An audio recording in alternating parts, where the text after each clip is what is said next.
सुप्रभात। ये बच्चों क्लास 10th आज सूर्य के जो पद हैं उसके अंतिम जो पद हैं उसके संदर्भ की चर्चा हम लोग यहाँ करेंगे। पिछले क्लास में पाठगत जो बातें थी उनके संदर्भ की चर्चा हम लोगों ने किया था। आज पुनः पाठ को नियमित करते हुए पाठ के जो अंतिम अनुच्छेद हैं उनके संदर्भ की चर्चा यहाँ करेंगे। तो आज भगवान कृष्ण बड़े ही हठ की प्रकृति में दिखाई पड़ने वाले हैं। वे माँ से क्या हठ करते हैं, क्या चाहते हैं। बच्चों की जो प्रकृति होती है हठ भाव का, उसका बड़ा ही मनोहारी, सजीव और बिल्कुल उत्कृष्ट चित्रण किया हुआ है।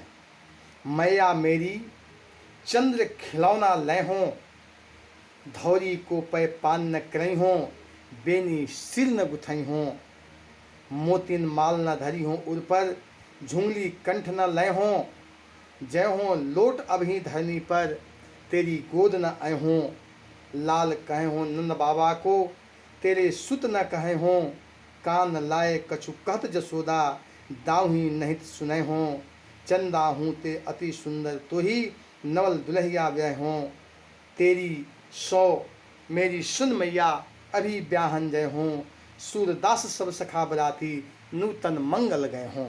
तो आज भगवान कृष्ण अपनी माँ से जिद पर अड़े हुए हैं। वे हठ करते हैं। बच्चों की भी प्रकृति हठ की होती है। वे अधिकांशतः खिलौना और मिठाई के लिए हठ करते हैं, नए कपड़े के लिए हठ करते हैं। नहीं, यहाँ पर भी भगवान कृष्ण कहते हैं कि भाई हमको खिलौना चाहिए। कौन सा खिलौना चाहिए? तो आकाश में चमकता हुआ जो चंद्रमा है वही चंद्रमा का खिलौना चाहिए। चंद्र रूपी खिलौना लेंगे हम, नहीं चांदनी की शीतलता वाली खिलौना उन्हें चाहिए। मैया मोरी चंद्र खिलौना ले हो। चंद्रमा की जो देख रहे हैं आकाश में जो चमक रहा है खिलौना, उस खिलौना की लेने की वे जिद कर रहे हैं, हठ कर रहे हैं। अगर आप वह खिलौना नहीं दोगी तब हम क्या करेंगे, उसके संदर्भ की चर्चा प्रस्तुत पंक्ति में दी गई है। क्या बताया? धौरी को पे पान न करी हो, बेनी सिर न गुथई हो। हे माँ, अगर तुम वह खिलौना ला करके नहीं देते, देखिए कितना माँ को सताते हैं भगवान कृष्ण। धौरी गाय, सफ़ेद रंग की जो गाय है उसकी दूध बड़ी मीठी होती है। उस गाय के दूध को हम आज पीने वाले नहीं हैं। तुम खिलौना ला करके दे दो और जो खिलाएगी पिलाएगी सब कुछ खाने पीने के लिए हम तत्पर हो जाएंगे। बेनी सिर न गुथई हों। ये बच्चों को माँ क्या कहती है?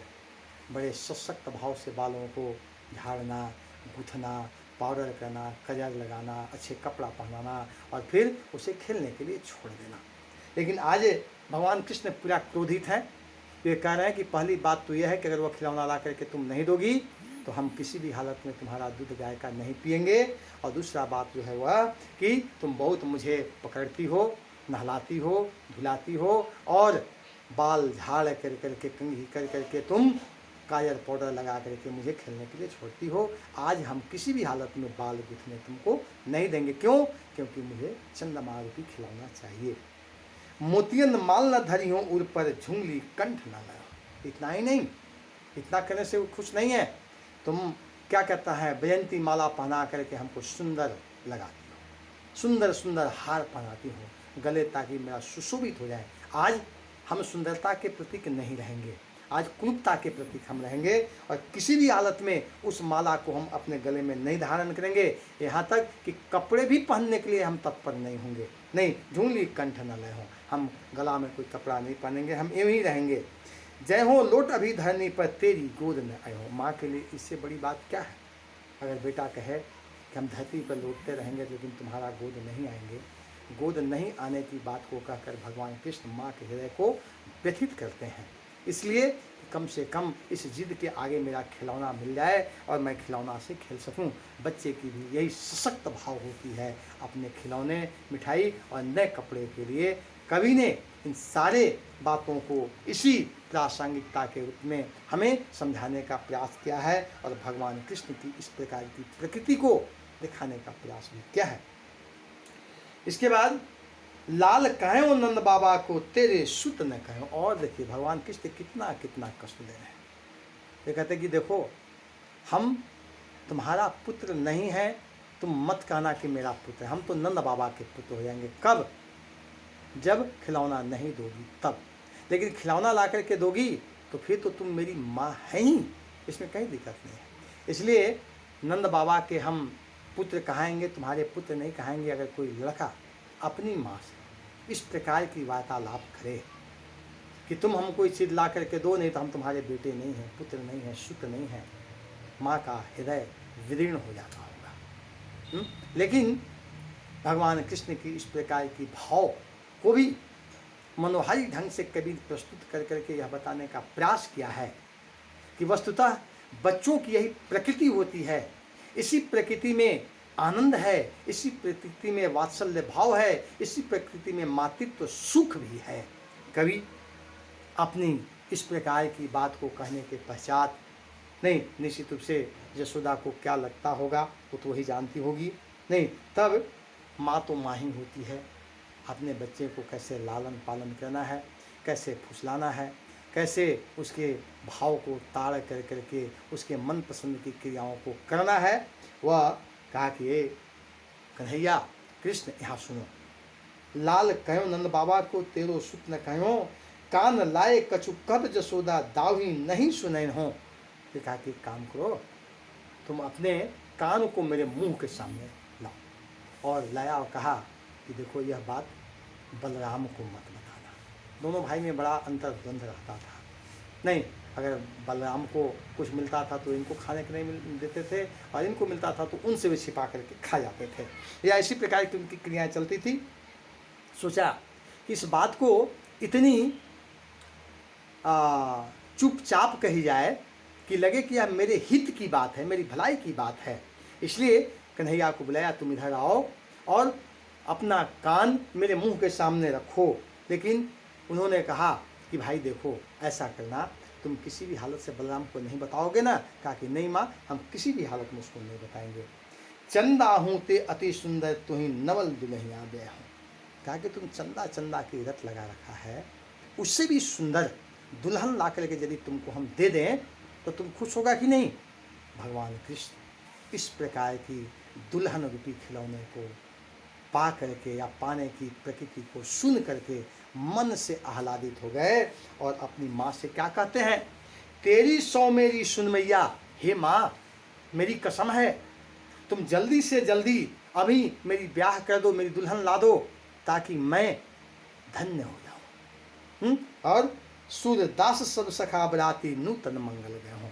सूर्यदास कहते हैं कि भगवान कृष्ण आह्लादित हो जाते हैं, प्रसन्नचित हो जाते हैं, प्रमोदित हो जाते हैं और अपनी माँ से उस चंद्रमा रूपी खिलौना को भूल जाते हैं। अब चंद्रमा से भी कहीं सुंदर उस दुल्हन को लाने की बात की प्रासंगिकता में आ जाते हैं। वे झांसी में आ गए और माँ जब उन्हें इस प्रकार की बात की संतावना दी तब वे उत्साहित होकर के उमंग से भर करके कहे कि हे माँ मेरी कसम है, तुम जितनी जल्दी हो मेरी ब्याह कर दो।